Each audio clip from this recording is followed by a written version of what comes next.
வணக்கம். நான் Indian Muthupandian. Indian சொல்கிறது எனக்கு பெருமையாக இருக்குது. அதனால தான் நான் சொல்லிக்கிட்டு இருக்கேன்.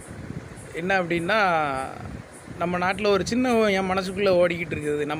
நம்ம ஊர்லேயே, நம்ம தமிழ்நாட்டிலேயே, நம்ம இந்தியாவிலேயே, நம்ம தமிழ்நாட்டில் மட்டும் இதே பிரச்சனை இல்லை. நம்ம ஆந்திரா, கர்நாடகா, மகாராஷ்டிரா எல்லாத்துலேயுமே வந்துட்டு ஒரு மத பிரச்சனை, மொழி பிரச்சனை, ஒரு ஜாதி பிரச்சனை, எல்லா இதுலேயுமே டோட்டல் இந்தியாவில் முழுக்க எல்லாமே இருக்குது. இந்தியா ஃபுல்லாக. வெளிநாட்டில் வந்துட்டு என்ன இருக்குன்னா, ஒரு படிப்பு வச்சு ஒரு நல்ல ஒரு இதில் ஒரு ஸ்டேஜில் இருக்காங்க. நல்ல ஒரு ஸ்டேட்டஸு அழகாக போய்கிட்டு இருக்குது. ஒரு என்னோடய சொந்த பந்தங்கள், நமது அண்ணன் தம்பிகள் எல்லாருமே வந்து தமிழன் தான், இந்தியன் தான். என் ஃப்ரெண்ட்ஸ் எல்லாருமே வந்துட்டு வெளிநாட்டில் தான் இருக்காங்க. லண்டனில் இருக்காங்க, அமெரிக்காவில் இருக்காங்க, வெளிநாட்டுகளில் இருக்காங்க. அருமையாக இருக்காங்க. அவங்க குழந்தைங்கள்லாம் இங்கிலீஷில் பேசுகிறது, வீடியோ காலில் வர்றது, இங்கே வந்தால் அவ்வளோ ஒரு ஜாலியாக சுற்றிக்கிட்டு இருக்காங்க. நல்லா படிச்சிருக்காங்க, நல்ல அறிவு இருக்குது, ஒரு நிலைப்பட்டிருக்காங்க, வெளி உலகம் தெரிஞ்சிருக்கு, அழகாக இருக்காங்க.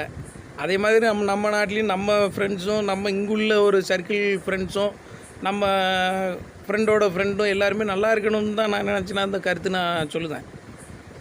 படித்தவன் வந்துட்டு படிக்காதவங்க கூட சேர்ந்து அவங்கூடையாட்டு அவனையும் கொஞ்சம் மேலே நிற்க கொண்டு வாங்க, ஒரு வெளி உலகத்துக்கு கொண்டு வாங்க. ஒரு 4 அறிவு சம்மந்தப்பட்ட விஷயத்தை பேசுங்க, ஒரு வரலாறை பேசுங்க, நாட்டினுடைய பெருமையை பற்றி பேசுங்க.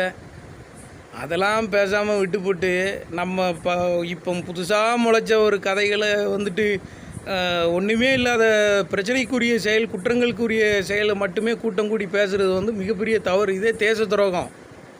இதுக்கும் சட்டத்தில் இடம் இருக்குது. அப்படி கூட்டங்கள் தான் தப்பு நடக்கு, குற்றங்கள் நிறையுது. மறுபடியும் எல்லாருமே வந்துட்டு ஒருத்தனுக்கு ஒருத்தன் சேர்ந்து ஒருத்தனை கெடுக்கக்கூடிய ஒரு காலகட்டத்தில் தான் இப்போ நம்ம நாடு போய்கிட்டு இருக்கு. நம்ம நாடு இந்தியாவே அப்படி தான் இருக்குது. இப்போ உள்ள இளைஞர்கள் எப்படி மாறணுங்கிறத நான் சொல்லுவேன். படித்தவங்க கூட சேருங்க, நல்ல நல்ல விஷயங்களை கற்றுக்குங்க.